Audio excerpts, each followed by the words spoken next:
Hello friends, good afternoon and welcome back to my channel. তো তোমরা সবাই কেমন আছো? আশা করি তোমরা সবাই অনেক ভালো আছো, আমি অনেক ভালো আছি। তো এখন থেকে তোমাদেরকে সাথে নিয়ে আমি ব্লগটা স্টার্ট করছি, আর তোমরা ভিডিওটা কন্টিনিউ করো, আশা করি তোমাদের ভালো লাগবে। তো চলো, আমি রান্নাবান্না মানে সেরকম কিছু করিনি, এই দুদিন যেহেতু জল ছিল না, আজকে জল এসেছে বোধহয়, কিছুক্ষণ আগে জল আসলো। আর আমি রান্না করেছি আজ এমনি সাদা ডাল, তেল কেরেলি কলের যে কলাইয়ে কালো কলাই যেটা হয়, সেটাকে তেল মাখিয়ে শুকিয়ে রাখা হয়, তারপর ওটাকে আমি মানে ভার সিদ্ধ ডাল বলা হয় এটাকে। তো অনেকে খেয়েছো, অনেকে খাওনি, তো কারা কারা খেয়েছো কমেন্ট করে জানাবে। ওটা খুবই টেস্টি হয়, রসুন দিয়ে, কাঁচা তেল দিয়ে, লঙ্কা দিয়ে, দারুণ লাগে। আর আলু মাখা করবো, আলু চোখা, আর ডিমের অমলেট করে নিয়েছি, পোচ টাইপের করে নিয়েছি। তো চলো তোমাদেরকে দেখা। আর ভাত রান্না করেছি, ভাত না হলে চলবে না। আর আচার রয়েছে। তো ডিমের মানে পোচ করতে গিয়ে কি হয়ে গেছে ওই যে জায়গাটা আমি তোমাদেরকে একটু দেখাই। তো চলো আমি ব্যাক ক্যামেরায় দেখাই, তোমরা দেখতে থাকো। প্লিজ কেউ স্কিপ করে দেখবে না, পুরো ভিডিও কন্টিনিউ করো। প্লিজ তোমরা লাইক অন্তত করবে, তোমরা ভিডিওতে একদমই লাইক করো না, তোমাদের নামে এটা আমার অভিযোগ আছে। তো প্লিজ একটা করে লাইক করবে। তো চলো ব্যাক ক্যামেরা দেখো। খারাপ হয়ে আছে, কালকে সেরকমের মনে হয় কি অবস্থা হয়ে গেছে, কি অবস্থা হয়েছে দেখো, পুরো বাটিটা জ্বলে গেছে একদম। এই এখানে ভাত, আলু চোখা বানাবো, চোখ তুলে রেখেছি একটু, আর ডিমের দুটো অমলেট বানিয়ে রেখেছি। আর ওদিকে ডাল রয়েছে, দেখায় চলো। সব নিয়ে চলে এসেছি, আর এটাই হলো সেই ভার সিদ্ধ ডাল, অনেক ঘন করে বানিয়েছে, এর মধ্যে অল্প একটু আলু দেওয়া আছে, রসুন আছে। এই ডালটা খেতে আমার খুবই ভালো লাগে। তো কারা কারা এরকম ডাল খেয়েছো জানাবে কমেন্ট করে। সত্যি লোকে হবে হলুদ নেই, বাট হলুদের জন্য না, এই ডালটার আলাদাই টেস্ট। এই সিদ্ধ করার সময় তেল দিয়েছিলাম, আবার উপর থেকে তেল দিয়েছি, লবণ, তারপর একটু আলু দিয়েছি, তারপর এখানে বরবটি কলাই রয়েছে দেখো, আর রসুন থেতলে দিয়েছি। এর একটু পরিমাণে রসুন, কাঁচা তেল আর লঙ্কা দিতে হবে, ব্যাস আর কিছু লাগে না এতে। এরকমভাবে বানিয়ে নিয়েছি ডালটা। তো চলো আবার খাওয়ার সময় দেখা হলে দেখা হবে, এখন আমি একটু কাজ করে নিই। আর আচার রয়েছে, আর পাঁপড় ভেজে নেব, যেহেতু জল ছিল না, এই মাত্র জল আসলো, তাই আমি সবজি বানাতে পারিনি, আর সবজিগুলো সব সান্নিধ্যে বাড়িতে রাখা রয়েছে। তো চলো আমি একটু পর দেখা, মানে ভিজিয়ে রেখেছি, সব ধোয়া হবে। আর এটাকে এখন আমি তুলবো, এখন দেখা যাক। ভিজিয়ে রাখলাম, তো চলো একটু পরে দেখা হচ্ছে। এখানে আচার নিয়েছি, ভেজ আচার, এখানে ভাত, আলু চোখা, ডিমের পোচ, আর এখানে এই যে সাদা ডাল। তো চলো আজকে হলুদ ছাড়া আমরা খাবার খাবো। তো খাই, দেখি কেমন লাগে। আমি অনেকদিন পর এই ডালটা খাচ্ছি। মানে গ্রামে যখন আমাদের ঘরে যখন মুড়ি ভাজা হয়, এখন অবশ্যই মুড়ি ভাজা হয় না, যখন মুড়ি ভাজা হতো তখন এরকমভাবে ওই আকার মধ্যে, উনুনের মধ্যে, মানে চুলার মধ্যে একটা স্টিলের জায়গা বা সতের জায়গায় বসিয়ে দেওয়া হতো ডাল, দিয়ে ওটা সিদ্ধ হতো, অনেক টাইম লাগতো। ঠিক আছে, এই ডালটা সিদ্ধ হতে একটু বেশি টাইম লাগে। তো ওই মানে চুলায় সিদ্ধ করা ওই ডালটার আলাদাই টেস্ট। তো চলো আমি খেয়ে নিই, তোমরাও খেয়ে নাও। পুরো বাচ্চাদের মতো খাওয়ার হয়ে গেছে, আজকে খিচুড়ি টাইপের হয়ে গেল। তো চলো খেয়ে নিই, তারপর দেখা হবে, দেখাচ্ছে। তারপর হাত খাওয়ার পর একটু ঘুমিয়েছিলাম, একটু মানে অনেকটাই। চুলগুলো তো এখন ছোটো ছোটো লাগছে না, প্রচণ্ড চুল উঠে গেছে দেখো, টাক পড়ে গেছে মাথায় আমার পুরো। তো চলো আমি একটু ফ্রেশ হয়ে নিই, তারপর চাটা করব। আর বর চলে এসেছে, আর এদিকে রাহিরা আসবে। তো যেহেতু ব্ল্যাঙ্কেট লাগে এখন শুতে, ব্ল্যাঙ্কেটটাকে একটু ঠিক করে নিই। ঠিক আছে, দেখো কেমন পড়ে আছে। তো চলো ঠিক করে নিই, তারপর আবার দেখা হবে। আর ওরা আসলে কি ক্যামেরা করতে পারবো কি পারবো না আমি জানি না, ঠিক বলতে পারলাম না গ্যারেন্টি দিয়ে, বাট চেষ্টা করবো, ট্রাই ট্রাই ট্রাই। তো চলো পরে দেখা হচ্ছে। চাটা বানাবো তখন হয়তো বা দেখাতে পারবো, বাট ওদের সামনে ক্যামেরা অন করে দেখ দিয়ে থাকলে কোনো লজ্জা লাগে না, রাহিকেও লজ্জা লাগে, দাদাকে একটু লজ্জা লাগে। তো চলো পরে দেখা।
দেখছি এখানে সবাই আজ করোয়া চৌথ পালন করছিল, তো তো সেটাই ভাবলাম একটু যদি ক্যাপচার করা যায়। আমাদের বাড়ির এরা মানে করোয়া চৌথ পালন করেছিল, বাট আমরা তো সেখানে যাইনি, ছাদে ছিল ওরা।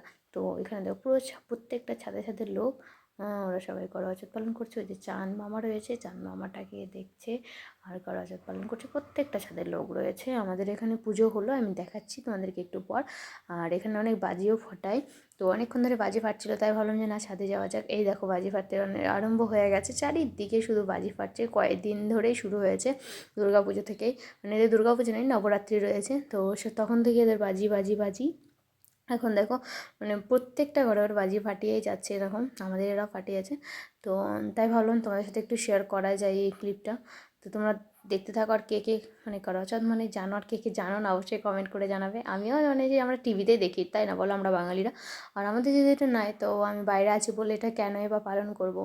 তো সেই কারণে আমি আর পালন করিনি। তো আমাদের যেটা নিয়ম, আমি সেই নিয়মেই থাকতে চাই এরকম। তো আজকে শানভীর মাও করোয়া চৌথ পালন করবে, সামনের বাড়ি এরাও পালন করছে, মানে প্রত্যেকটা লোক, আমি সবাইকে দেখলাম সবাই পালন করছিল। খুব ভালো মানে এদের একটা নিয়ম, এটা বেশ ভালোই লাগলো দেখে। আমরাও বেশ ভালোই মানে আনন্দ করলাম। ওরা এসেছিলো, তো একসঙ্গে বেশ ভালোই আনন্দ করলাম। তো রাত্রির বেলা তো ক্যামেরাটা আমি কিন্তু ঠিকঠাক করতে পারছি না। এখানে দেখো তোমাদেরকে লাইট জ্বেলে একটু দেখাচ্ছি কেমন ওরা পুজো করেছিল। তো তারপর আর একটু দেখিয়ে দিই ছাদটা, তারপর আমি নিচে চলে যাবো, কেন বেশিক্ষণ থাকলে হবে না। আমি রাহিরা আসার আগে রুটি ফুটি মানে আটা মেখে রেখেছি, যে শুধু রুটিটা করে নেবো। ওরা সামাই এনেছে, এটা ওটা যা কিছু করে নেবো।